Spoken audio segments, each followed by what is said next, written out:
Jadi kita akan berdiskusi dengan semua orang, berdiskusi dengan semua partai, tokoh dan lain-lain di Oku ini untuk mencari pasangan Yudi sebagai calon wakilnya. Calon wakil bupati. Tapi kalau untuk Yudi dijadikan wakil bupati itu mungkin kami sudah tutup ruang. Jadi silakan berdiskusi. PAN tidak menutup diri, tapi PAN akan menutup ruang diskusi kalau terkait saudara Yudi untuk jadi wakil bupati.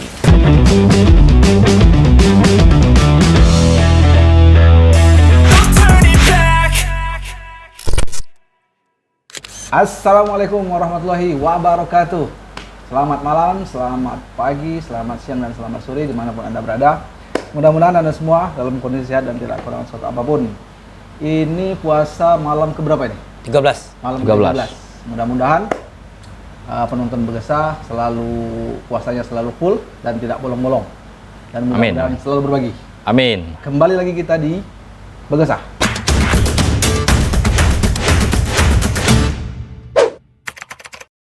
Di sebelah kanan saya, atau tepatnya di tengah kami berdua, sudah ada seorang narasumber. Beliau adalah politisi muda yang baru-baru ini kembali melenggang ke Senayannya Oku ya. Senayan Oku. Gajah Mada. Gajah Mada.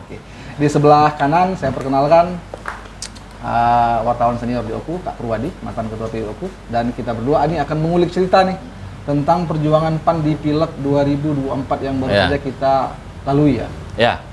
Ini Budang sih, ini menarik karena PAN sebagaimana kita ketahui menjadi partai pemenang ya di Kabupaten Oku. Dan raihan suaranya luar biasa, ini fenomenal ini.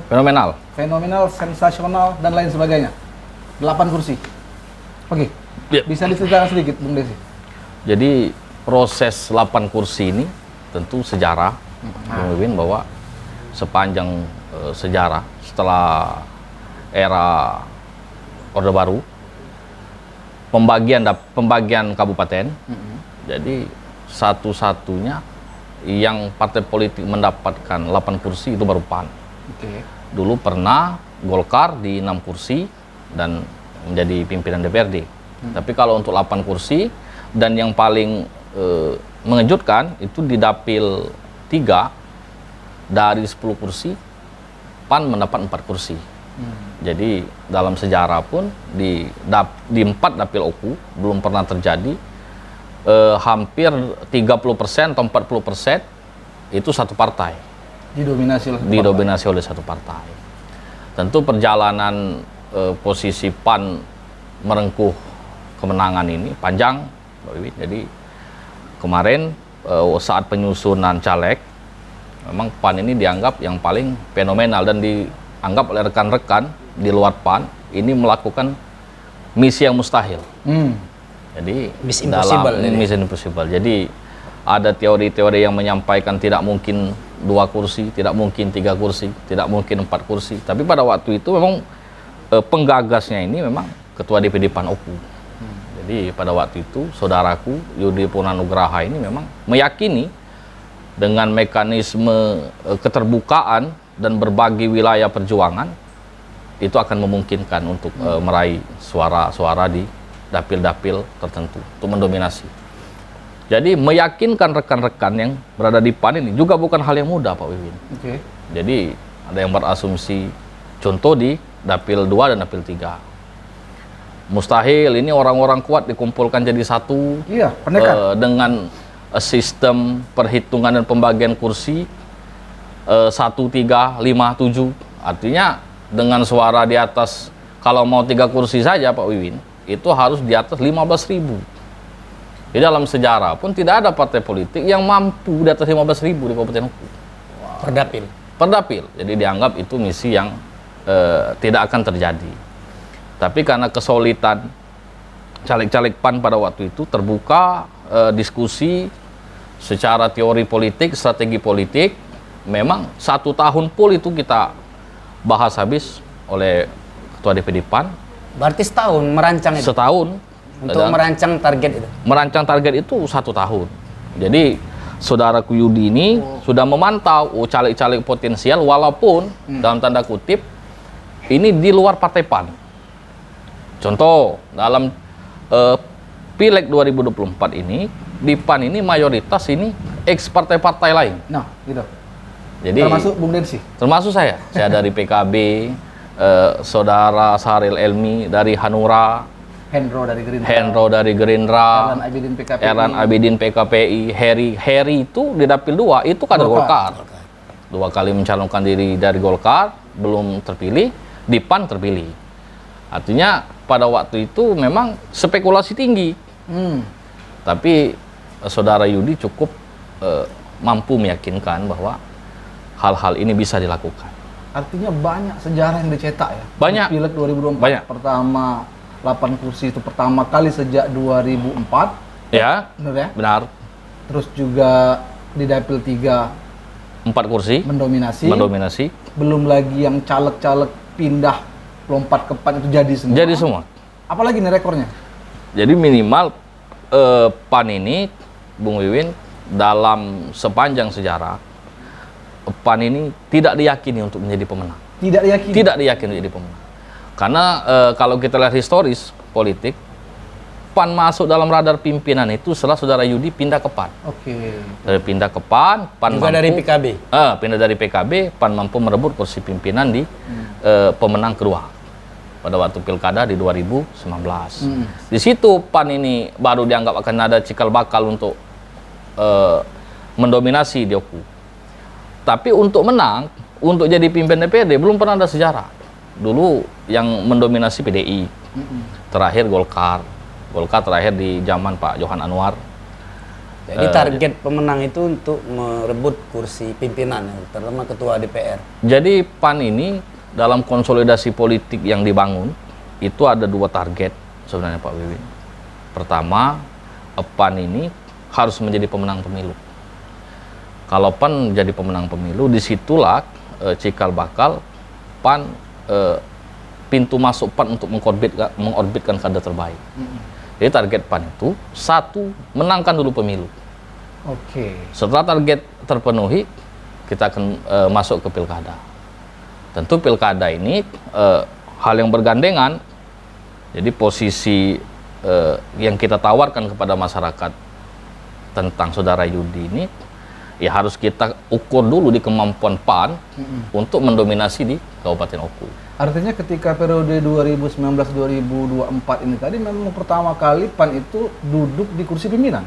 Iya. Dan di periode ini meningkat. Meningkat. Oke. Sepanjang sejarah PAN, pemilu di Oku. Iya. Nah, sebelum jauh Bung Densi sendiri kok berani lompat dari PKB ke PAN, itu apa yang Bung Densi lihat sebenarnya? Jadi kebetulan Yudi ini masih keluarga, dan saat kami ini seumur. Usia, seangkatan, sekolah satu angkatan. Jadi memang saat Yudi dulu kami tahu waktu kuliah sampai duduk di lembaga DPRD itu memang kami meyakini bahwa Yudi ini pertama orangnya yang memang kalau berpikirnya serius. Yang kedua memang Yudi ini mungkin sama pemberitaan Pak Pur ini bahwa Yudi itu seolah-olah orangnya cuek. Ya. Tapi begitu sudah mengenal Yudi ini orangnya asik. Diskusi dalam bentuk apapun, orang ini sama kami anggap tidak habis bahan. Diskusi A, B, C, D itu bisa masuk kan. Jadi saat sama-sama di DPR, saya melihat bahwa keseriusan Yudi dalam memikirkan kepentingan masyarakat Oku itu memang tinggi. Dan keseriusan Yudi itu memang selama kami mengikuti, dulu kan beda fraksi. Pak Yudi di fraksi PAN, kami di PKB. Jujur saat membuat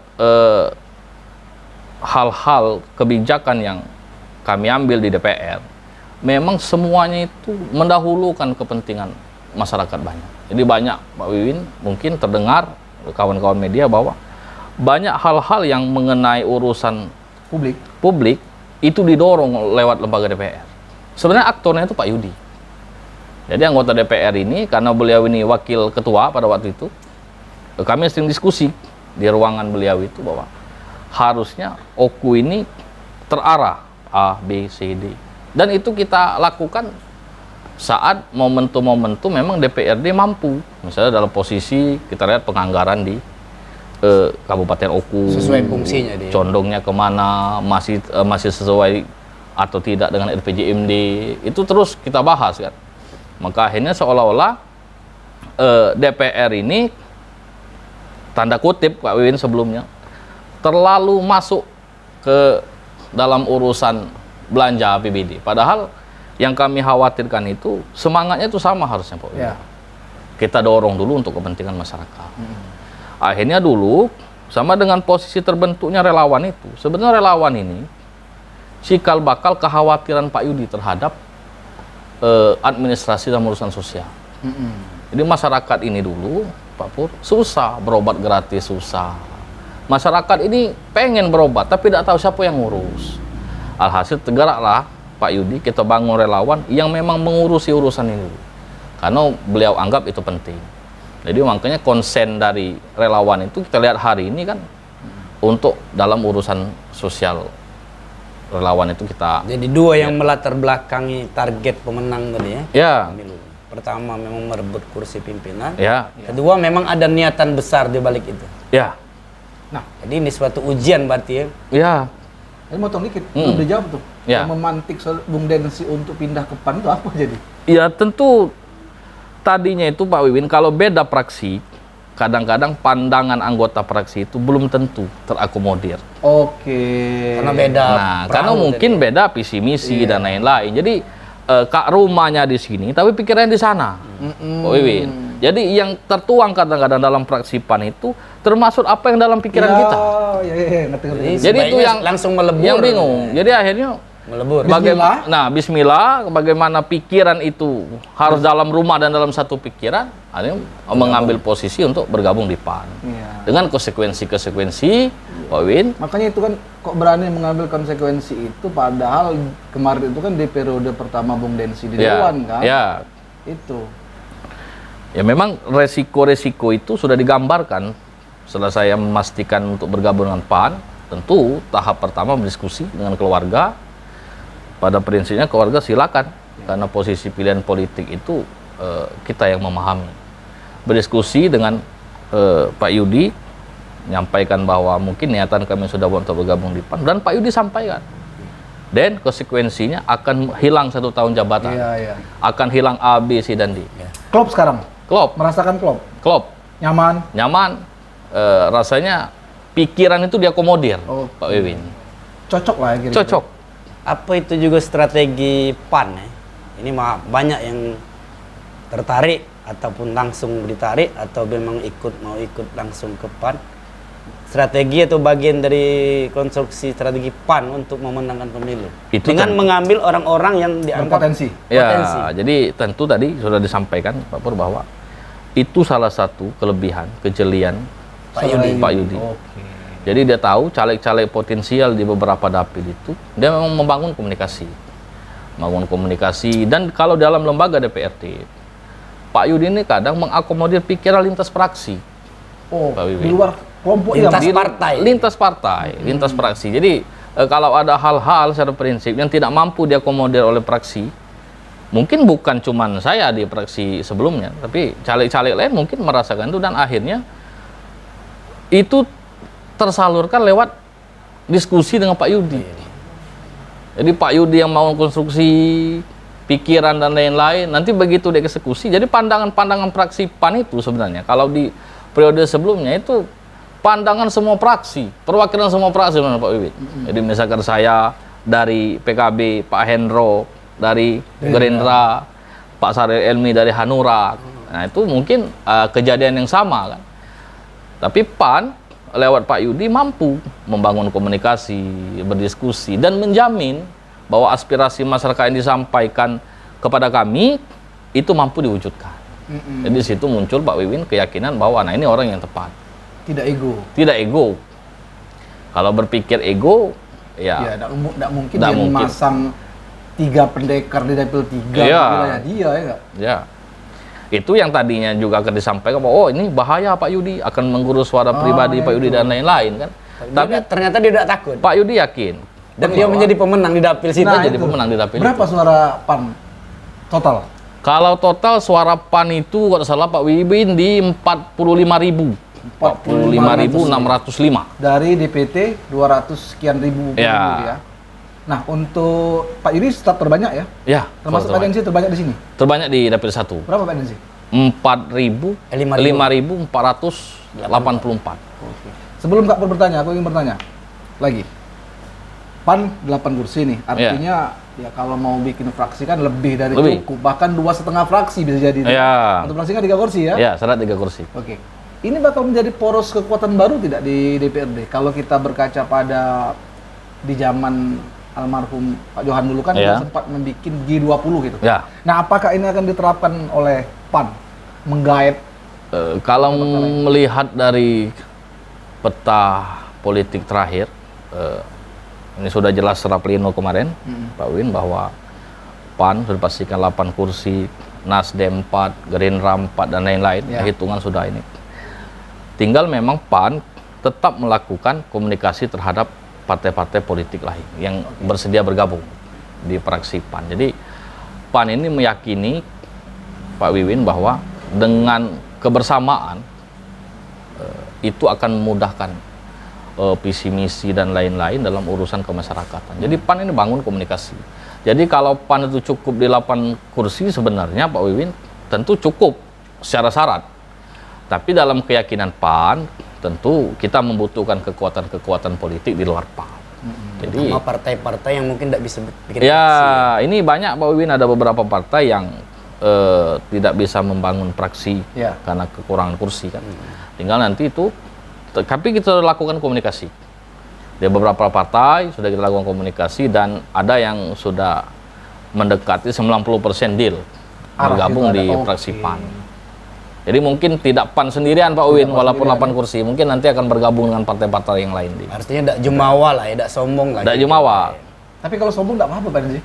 Tidak apa Wiwin. Jadi jangan sampai keegoisan. Sampai merokok apa Pak Wiwin. Jadi keegoisan itu jangan sampai meruntuhkan perjuangan. Jadi ini periode luar biasa Pak Densi. Saya itu selain dari 8 kursi, orang-orang PAN sendiri kayaknya mayoritas di bawah 40. Benar nggak? Iya. Dari usia. Dari 8 kursi PAN itu 5 orang kaum milenial. Milenial Pak Wiwin. Kalau Gen Z dibawa lagi. Gen Z dibawa lagi. Milenial. Gen Z itu 80-an ya? Nah, Gen Z itu yang lahir 2000-an. Gen Z 2000-an Kak Wiwin. Ini kan di 90-an ya. Oh, ini kolonial. Ini masuk milenial. Milenial. Oh, milenial ya. Apa tadi? Saya lupa tadi. Usia. Benar ya? Ya, jadi memang dulu jadi tantangan memang kami di internal PAN Pak Wiwin bahwa kita harus menggeser stigma masyarakat Oku bahwa anak muda ini tidak bisa berpolitik. Anak muda ini belum layak berpolitik. Sampai pun berpolitik bisa apa? Nah, ini paradigma ini yang kita geser bahwa ini buktinya PAN mendominasi anak-anak muda. Di DPR hari ini malah banyak yang anak-anak muda yang baru. Hanura ada kader muda 1, Perindo ada Pak Yeri, kan? PKN termasuk milenial. Artinya itu bukti bahwa Oku sudah harus bergeser stigma politik bahwa anak muda ini bukan orang yang tidak mengerti politik. Jadi kalau Kak Wiwin dulu aku sering pakai peribahasa lama itu main Pak Wiwin. Jadi mungkin Kapur, orang itu lebih dulu makan garam, tapi kita lebih banyak. Bati. Ya Pak Win, mungkin dia lebih dulu, tapi sesendok. Tapi anak muda hari ini lebih banyak. Sekali makan garam semangkok. Nah, itu kan paradigma harus digeser. Jadi mudah-mudahan. Asal dikasih kesempatan berarti bisa. Bisa. Bukti di periode lalu, Pak Yudi wakil ketua DPR, aku terakhir di pimpinan Komisi 3, Pak Ledi pimpinan Komisi 1. Artinya semua kelengkapan AKD itu mayoritas anak-anak muda. Dan berjalan baik dan kritis, Pak Pur. Kalau anak-anak muda. Ini termasuk singanya Dewan loh. Mewarnai lah. Ada pertanyaan Pak Kapur? Jadi ini PAN sudah dipastikan menjadi pemenang. Selanjutnya kira-kira PAN berencana seperti apa untuk baik itu dari segi legislatif maupun perpolitikan di Oku ini. Salah satunya sudah tercapai target menang pemilu. Ya. Nah, rencana berikutnya apa, Pan? Rencana berikutnya mungkin tadi sudah disampaikan bahwa setelah ini clear, kita akan bangun konstruksi di dalam konstruksi politik dalam lembaga DPRD. Kita akan berkomunikasi dengan kawan-kawan yang belum bisa membangun praksi atau sudah membangun praksi. Jadi kadang-kadang Pak Wiwin dalam politik ini walaupun beda praksi, tapi kalau pikiran sama memungkinkan untuk berjalan bersama. Itu kalau target dalam masalah di urusan di Pileg. Tapi target PAN sebenarnya hari ini sudah bergerak mengarah ke urusan pilkada dan pemilihan gubernur Dan bupati. Oke. Sebelum kita masuk bupati ya. Nah, kelompoknya PAN ini kan sebagaimana kita ketahui kan seperti yang Bung Densi bilang di awal tadi, memang ketika dia berbicara masalah budgeting, anggaran, memang kebanyakan mendahulukan kepentingan dulu. Dan saya pun tahu itu. Cuma kebanyakan gerakannya ini condong, orang banyak bilang itu agak barbar. Itu menurut Bung Densi gimana?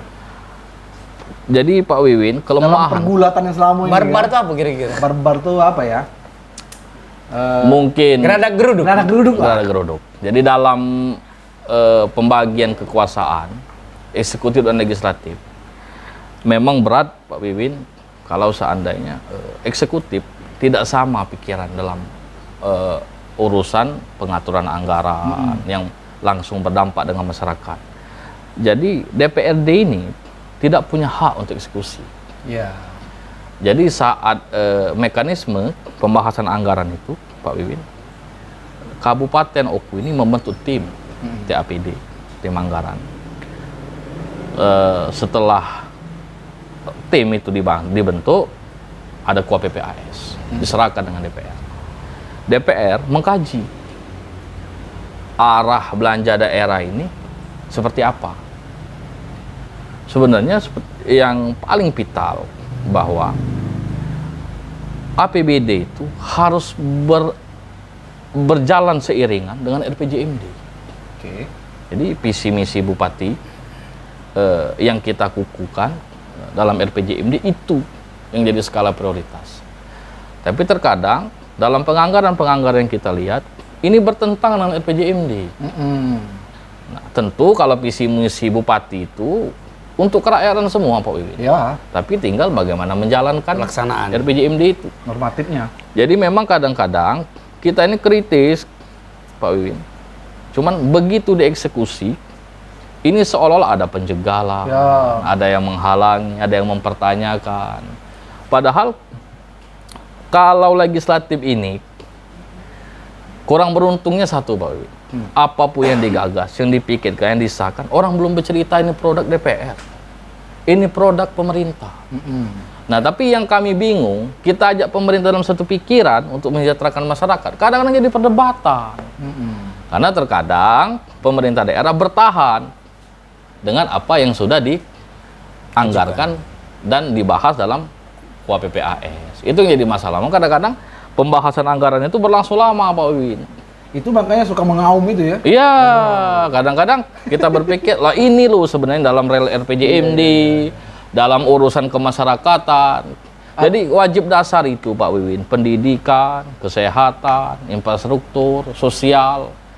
Itu yang harus dalam RPJMD didahulukan. Dalam persentase APBD itu yang wajib didahulukan. Nah, baru nanti ada wajib penunjang dan lain-lain di situ kan.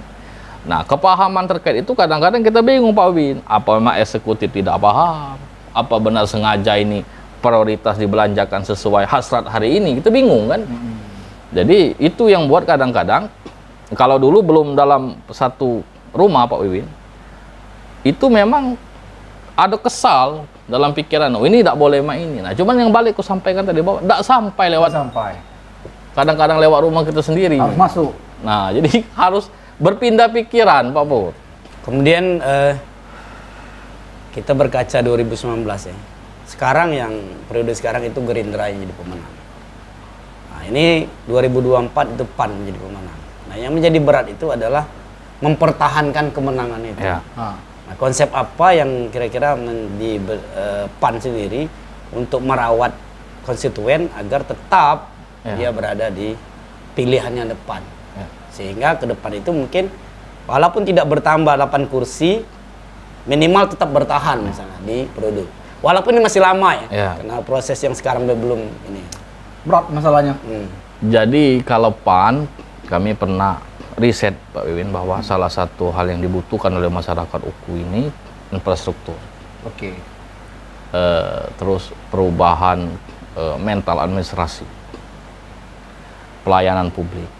Jadi tagline yang dibangun kalau di YPN membangun Uku, bersama YPN membangun Uku. Sebenarnya yang membangun itu bukan dalam tanda kutip semuanya infrastruktur Pak Wiwin. Jadi kita akan membangun mindset dan pikiran bahwa pelayanan masyarakat ini adalah ujung tombak dari kepuasan publik terhadap pemerintahan yang berjalan. Jadi tentunya yang akan PAN bangun itu, pertama, lewat anggota DPR yang ada hari ini, itu akan berupaya meningkatkan pelayanan publik. Mungkin tidak mudah Pak Wiwin, makanya mudah untuk menyelaraskan itu, makanya harus bupatinya pun orang PAN. Agar nyambung ini, legislatif yang mungkin nanti membahas bersama, saat sudah jadi perda, bupati eksekusi. Jadi kalau pikiran sama, itu mungkin akan lebih mudah merealisasikan cita-cita yang digagas oleh PAN pada hari ini.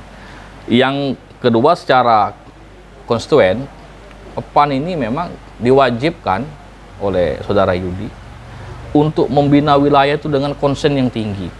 Jadi jangan sekedar berjumpa dengan masyarakat di momen reses dan lain-lain. Jadi berjumpa masyarakat itu wajib. Baik formal maupun informal. Baik formal maupun informal. Berdiskusi dengan masyarakat itu wajib. Jadi aspirasi itu bisa kita dapatkan setiap saat. Jadi maksud Pak Yudi, kalau sering bertemu dengan masyarakat, keluhan masyarakat itu lebih mudah ditangkap. Tapi kalau dengan hal-hal yang formal itu kadang-kadang masyarakat ini, Pak Wiwin, cenderung malas menyampaikan. Soal reses misalkan. Jujur Pak Pur, kalau reses kadang-kadang formalitas. Masyarakat ini sekedar mengusulkan pembangunan, tapi tidak pernah mengeluh, "Oi Pak, kami ngurus KTP susah. Oi Pak, kami nak ngurus KIS susah." Nah ini kan itu pelayanan publik dari. Nah itu biasanya akan terjadi saat diskusi-diskusi informal, baik di rumah, dan tentu kondangan, yang dikerjakan PAN ke depan, tentu kaderisasi partai itu nomor satu. Untuk mempertahankan kursi, tentu PAN harus menawarkan orang-orang terbaik di dapil-dapil itu. Jadi mungkin yang kader hari ini kita pertahankan, dan tetap yang kita anggap berpotensi itu akan kita bangun komunikasi. Bisa jadi dapil 1 dijadikan dapil 3 nih. Mungkin. Artinya begini, ada enggak ke depan semacam pembatasan berapa periode misalnya? Oh sudah kamu layak, cukuplah naik ke provinsi kayak Pak Mirza gitu kan. Kalau PAN ini Pak Pur, walaupun secara usia dan lain-lain dengan Pak Yudi, tapi di PAN ini solid. Sesuai perintah Ketua DPD, kita siap jalankan. Pak Mirza itu atas keputusan bersama saat rapat di DPD PAN. Yudi meminta Kak Mirza untuk calon ke provinsi. Dan pada waktu itu dengan historis yang panjang, PAN tidak pernah mendapatkan kursi di DPR provinsi. Betul. Dalam sejarah pemilu langsung. Harusnya secara manusiawi Kak Mirza harus panik. Wah, PAN tidak punya pengalaman untuk dapat kursi. Tapi lagi-lagi Kak Mirza meyakini perjuangan kader-kader PAN ini solid.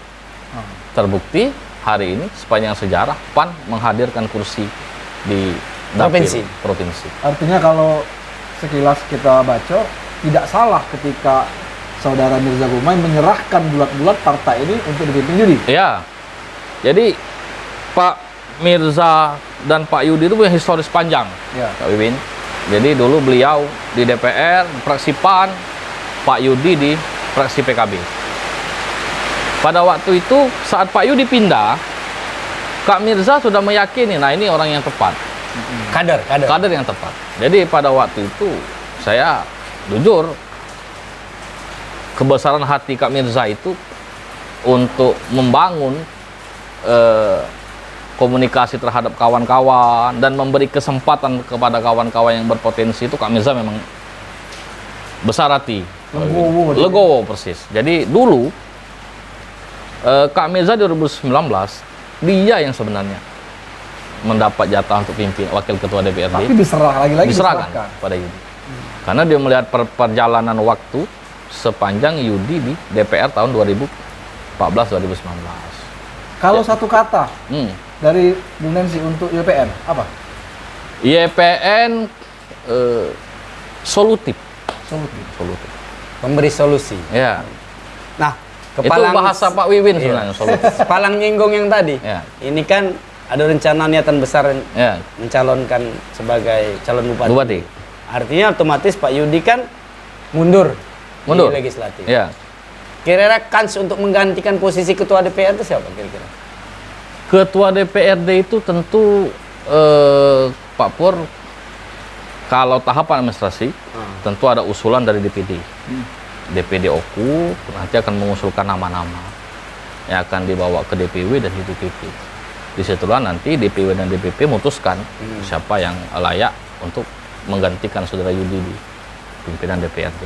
Cuman PAN ini dengan tradisi itu kansnya terbuka lebar untuk semua kawan-kawan yang hari ini duduk di kader-kader yang duduk pada hari ini. Contoh historis Pak Wiwin, dulu di 2019 Pak Yudi itu status seperti saya, PAW dari PKB pindah ke PAN jadi wakil ketua DPR. Jadi PAN ini juga tidak membelenggu. Jadi semua kader itu punya kesempatan yang sama, silakan. Nanti mungkin diusulkan oleh saudara kami Yudi ke DPW dan DPP, mungkin di situ nanti DPW DPP. Kita doakan semoga saudara Bung Densi menjadi ketua. Amin. Siap, Siap, mudah-mudahan. Nah ini kan balik lagi ke pilkada. Kan jauh hari sebelum pilek itu kan kita sudah mendengar semacam tagline-nya atau promonya dari PAN. Ya. PAN menang, YPN Bupati. Ya. Artinya step-step ini sudah dilalui nih. Ya. Dan kayaknya memang klop, target sudah terpenuhi. Ya. Nah ini ketika nanti dilantik Pak Yudi itu nanti sempat merasakan tidak sih sebenarnya? Kalau di legislatif tuh? Kalau di tahapannya kan? Kalau di tahapan hari ini memungkinkan. Jadi dilantik dia sempat duduk di ketua dulu? Dilantik, kalau ketua itu pimpinan, khususnya pimpinan. Pak Wiwin, itu situasional. Jadi setelah dilantik dulu, DPR di 16 Agustus, itu nanti proses berjalan. Kalau cepat, pelantikan cepat. Untuk pimpinan. Tapi pimpinan itu tidak mesti serempak Pak Wiwin. Tiga-tiga itu ya? Tiga-tiga tidak mesti. Misalkan yang dulu SK ketua ya, dulu. Kalau SK ketua sudah turun, ketua dulu dilantik. Nanti wakil ketua menyusul bisa. Artinya singkatnya, saudara Yudi nanti tetap akan menjadi anggota dewan dulu ya? Ada di anggota dewan dulu di 16 Agustus. Mudah-mudahan kita dorong dengan DPW dan DPP agar secepat mungkin. Jadi setelah 16 Agustus dilantik, kita proses cepat mungkin agar saudara Yudi ini tetap dulu dilantik sebagai pimpinan ketua DPRD. Harapannya seperti itu. Di jadwal itu tanggal pendaftaran kepala daerah itu 29 Agustus. 29 Agustus. Artinya nanti setelah itu positif nih. Ya. PAN untuk menuju ke perhelatan berikutnya. Ya. Pilkada. Nah, gimana kita bicara pilkada nih? Ya. Gimana menurut Bu Desi? Apakah memang PAN apapun nanti yang menjadi gelombangnya tetap majukan kader? Jadi PAN ini seperti ini Pak Wiwin.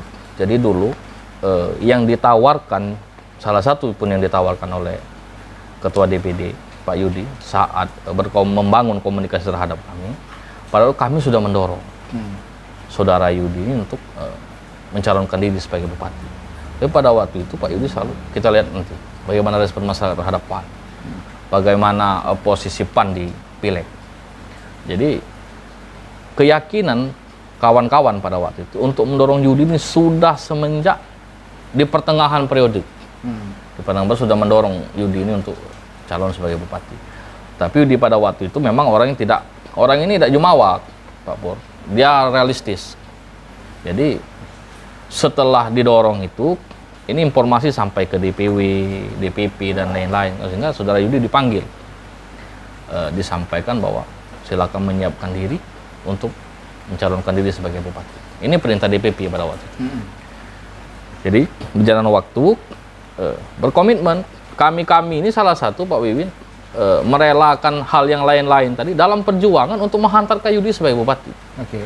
Jadi sudah disampaikan pada waktu kunjungan DPW ke sini, yang kebetulan yang hadir Sekwil, saudara kami Yonci Muhammad hadir di sini pada waktu itu. Dan kami sampaikan bahwa Pak Sekwil, saya dari PKB pindah ke PAN, tidak lain untuk memperlancar perhelatan bupati nanti untuk Yudi didukung sebagai bupati. Dan rekan-rekan yang sudah internal PAN dan di luar itu mendorong. Dan pada waktu kunjungan Pak Sekwil, kalau kami menangkap itu challenge, Kak Wiwin. Kalau yang di Posko ya? Ya, yang di Posko. Tantangan. Dan challenge menyampaikan bahwa yakinlah rekan-rekan, kalau PAN di Oku mampu memenuhi syarat sebagai calon Mengusung. tanpa koalisi. Mengusung. Artinya 7 kursi. Pemenang pemilu. Menang pemilu. Itu jadi pemecut sehingga 7 kursi. Saya jamin PAN mendukung Yudi dan tanpa mahar. Tanpa mahar. Tanpa mahar. Oh, itu main-main itu, Pak Bukan Wiwin. main tantangan Bukan itu. main tantangan itu. Ini yang ditawarkan hal yang mustahil. Jadi pada waktu berita itu tersebar, banyak kawan nyampaikan, ya wajar. Saudara Jonci berani, mungkin target itu sulit untuk dicapai. Sulit. Betul. Menurut dia mungkin sulit. Ya, menurut orang-orang yang Dan tak mungkin akan tercapai. wajar lah. Pala Pak Sekwil sampaikan itu karena target itu terlalu berat. Ya, kan? betul. Jadi dari situ memang kami tertantang. Sudah, rapatkan, atur lagi. Jadi diatur pembagian wilayah perjuangan. Terakhir itu disampaikan bahwa kalau perjuangan berjalan lancar, saya meyakini 7 kursi pasti. Itu 4 bulan sebelum pileg. Ya. Tapi jujur Pak Wiwin, kadang-kadang masuk Anda di kanan kiri ini memang semua orang meragukan. Meragukan. Ya. Tapi karena kami tahu insting politik Yudi ini jarang salah Pak Pur. Ya, betul. Jadi kita jalankan perintah-perintah DPD itu sampai akhirnya terjadi 8 kursi. Jadi ekspektasi kita itu 7 kursi Pak Wiwin untuk cukup target dan Mengusung calon tadi ya? memenuhi challenge Ya. Pak Yonci Muhammad kan. Jadi setelah itu Artinya terjadi sudah over target sekarang. over target. Nah, Botong, bagaimana reaksi saudara Jonci ketika challenge yang diberikan itu meledak? Oh tentu kalau kami memahami Pak Wiwin bahwa PAN itu termasuk partai yang komitmen. Jadi kalau sudah menyampaikan pada seperti itu, kita tahu bahwa Kak Jonci ini orangnya komitmen. Dan kami yakini bahwa itu tidak mungkin omong kosong. Artinya ada hal-hal yang sudah dipertimbangkan oleh Kanda Jonci itu untuk saudara Yudi. Jadi yakin kami bahwa PAN itu akan seutuhnya Pak Wiwin akan mendukung pencalonan saudara Yudi sebagai calon bupati di 2024. Tadi kan sudah kita bicarakan bahwasanya PAN sesuai challenge tadi akan mendudukkan kadernya, dalam hal ini mungkin sudah tertuju satu nama ya, BPN untuk maju sebagai calon bupati. Ya. Nah, ini kan banyak yang mendorong ya, bahwasanya banyak yang juga menjodohkan juga, bahkan ada yang bilang ya Yudi kan masih muda dan melakukan pengalaman dan sebagainya, sehingga banyak yang bilang kayaknya nomor 2 aja nih Yudi. Ya. Nah, menurut Bung Nasi gimana nih kalau ada yang bilang begitu? Jadi itu fenomena yang terjadi hari ini Pak Wiwin mungkin seperti itu. Tapi kalau kami prinsipnya dari DPD PAN sudah berkoordinasi dengan DPW bahwa kami meminta khususnya DPD Oku itu sudah menutup ruang Pak Wiwin untuk saudara Yudi dijadikan wakil bupati.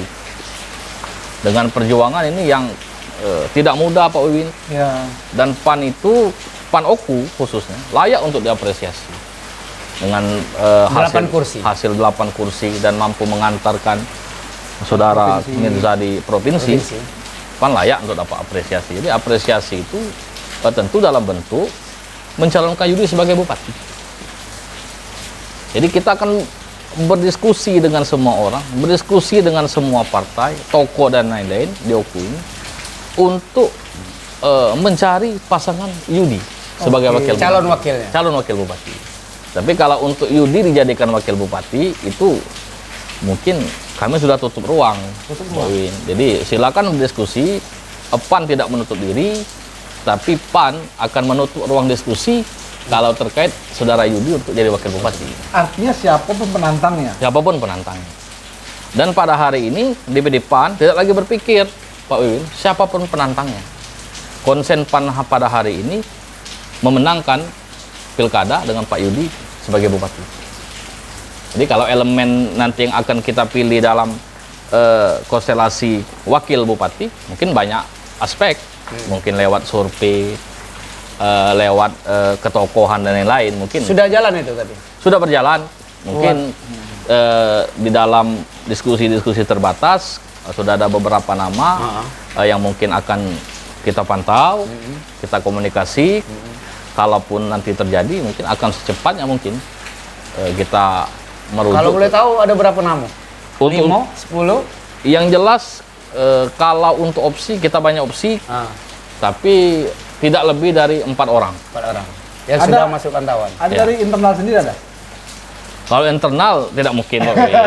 Siapa tahu. Nah, dari Pak internal. Haji Rudi misalnya. Bukan internal itu. Toleransi mungkin. Nasdem. Tidak dong. Kan ada calon-calon yang sudah jadi, misalnya sudah pernah duduk, atau yang akan duduk sekarang. Ya. Seperti misalnya Pak Haji Rudi dari Nasdem. Ya. Kemudian Ketua DPD Nasdem sendiri, Ya. misalnya Bu Yeni, misalnya kan. Masuk radar nggak mereka ini? Misalnya? Jadi kalau dalam mekanisme survei, Pak Pur, semua elit politik di kabupaten ini kita survei. Disurvei? Disurvei seluruh. Dan calon lain pun akan melakukan hal yang sama. Pertama, untuk mungkin mengukur siapa yang cocok dijadikan wakil. Yang kedua, itu menjadi peta politik. Oh, di sini berpengaruh si A, si B, si C, si D.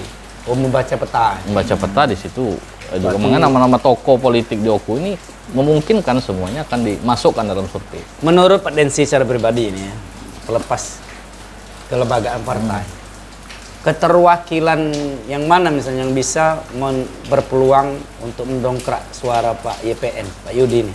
Apakah dia birokrat atau dari sisi umur misalnya dia lebih tua, misalnya atau mana? Jadi kalau mengenai wakil yang cocok, memang saudara Yudi ini belum mengeluarkan kriteria tertentu. Oh, belum. Belum. Jadi beliau ini yang penting visinya sama dulu. Jadi masalah visi sama ini, Pak Pur, visi ini harus kita bawa dulu dengan orang-orang mungkin yang kita anggap ada potensi untuk jadi wakil bupati. Walaupun berpotensi, kalau seandainya visi misi ini nanti tidak sama, mungkin jadi pertimbangan yang berbeda. Tapi yang jelas sudah disampaikan oleh Yudi bahwa salah satu syarat utama itu harus satu visi satu misi. Itu nanti faktor-faktor di luar itu mungkin bisa kita diskusikan. Nah, tadi kan PAN bilang kalau untuk wakil menutup pintu lah ya, Ya. untuk YPN jadi wakil. Ini kan politik, Bung Densi. Ya, Politik ini kan dinamis. ya.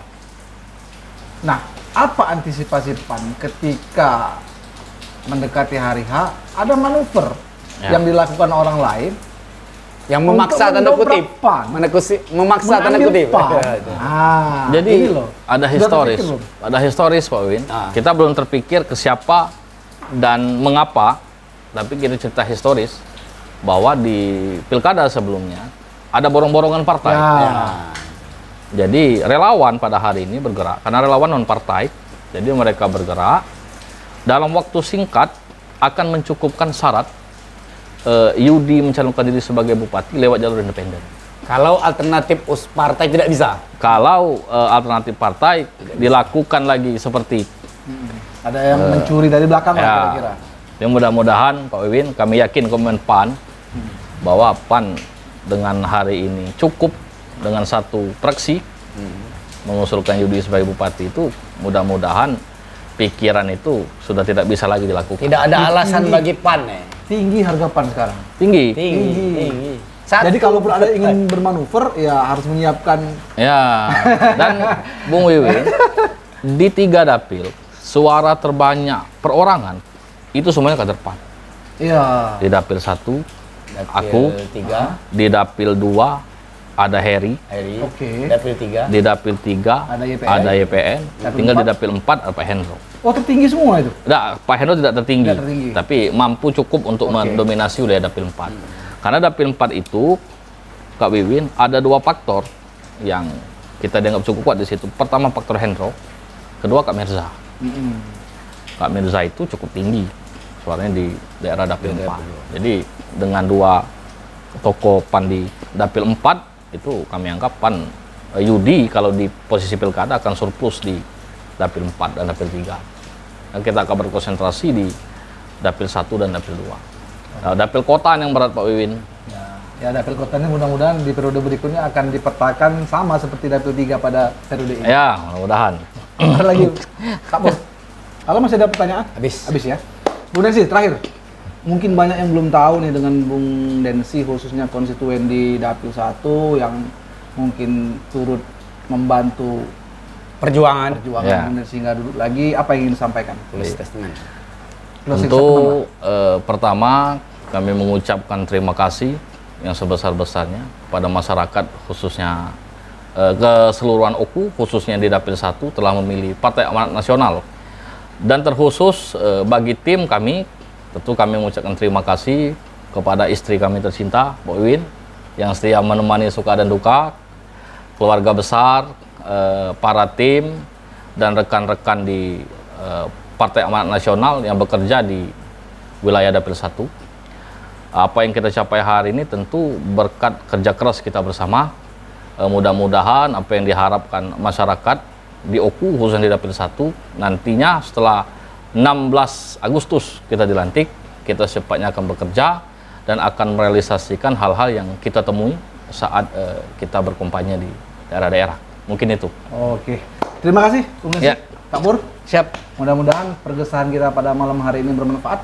Amin. Dan mudah-mudahan apa yang dicita-citakan oleh Partai Amanat Nasional Kabupaten Oku untuk langkah selanjutnya dapat terkabul. Dilancarkan. Amin, amin, amin. Kami akhiri pergesahan kami pada malam hari ini dengan ucapan wabillahi taufiq wal hidayah. Wassalamualaikum warahmatullahi Wabarakatuh. wabarakatuh.